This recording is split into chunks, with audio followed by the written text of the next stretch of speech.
महाराष्ट्रासाठी दिलासादायक बातमी म्हणजे अनेक जिल्ह्यांमध्ये मुसळधार पावसाचा इशारा आहे. पण तुम्हाला माहीत आहे का, याच महाराष्ट्रामध्ये आजही 737 गाव टँकरवर अवलंबून आहेत.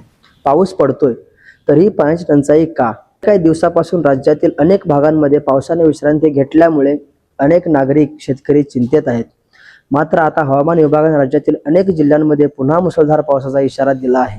हवामान विभागाच्या अंदाजानुसार कोकण, मध्य महाराष्ट्र आणि मराठवाड्यातील अनेक भागांमध्ये विजेंच्या कडकडाटासह जोरदार पाऊस पडण्याची शक्यता आहे. महाराष्ट्र आणि मराठवाड्यातील अनेक भागांमध्ये विजेंच्या कडकडाटासह जोरदार पाऊस पडण्याची शक्यता आहे. मुंबई, ठाणे, पालघर, रायगड, रत्नागिरी, सिंधुदुर्ग, पुणे, सातारा, कोल्हापूर आणि नाशिक तसेच मराठवाड्यातील काही जिल्ह्यांमध्ये पावसाचा प्रभाव अधिक राहण्याची शक्यता आहे. सकल भागात पाणी साचणे, नद्यांच्या पाणी पातळीत वाढ होणे, वाहतुकीवर परिणाम होणे आणि झाडे कोसळण्याच्या घटना घडू शकतात.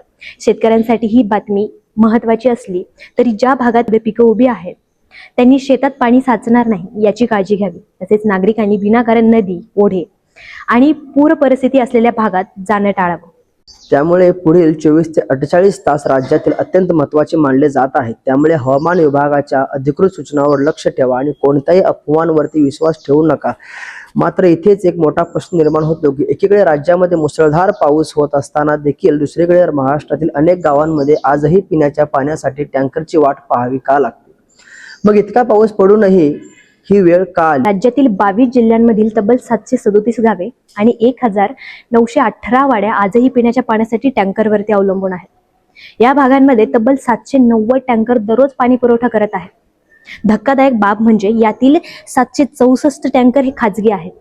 म्हणजेच पाण्याचा प्रश्न अजूनही कायमस्वरूपी उपायापेक्षा तात्पुरत्या उपायांवरती अधिक भर दिला जात आहे.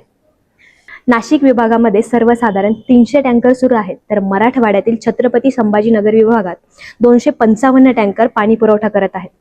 पुणे विभागामध्ये देखील 100हून अधिक टँकर नागरिकांची तहान भागवत आहेत. दरवर्षी टँकरची संख्या वाढत आहे, तर जलसंधारण, पाणी साठवण आणि भूजल पुनर्भरण यावर अधिक काम करण्याची आपल्याला काळाची गरज आहे.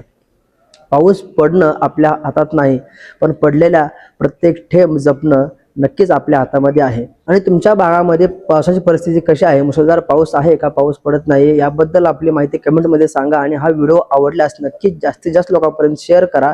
आणि चॅनलवरती नवीन असाल तर चॅनलला सबस्क्राईब करा.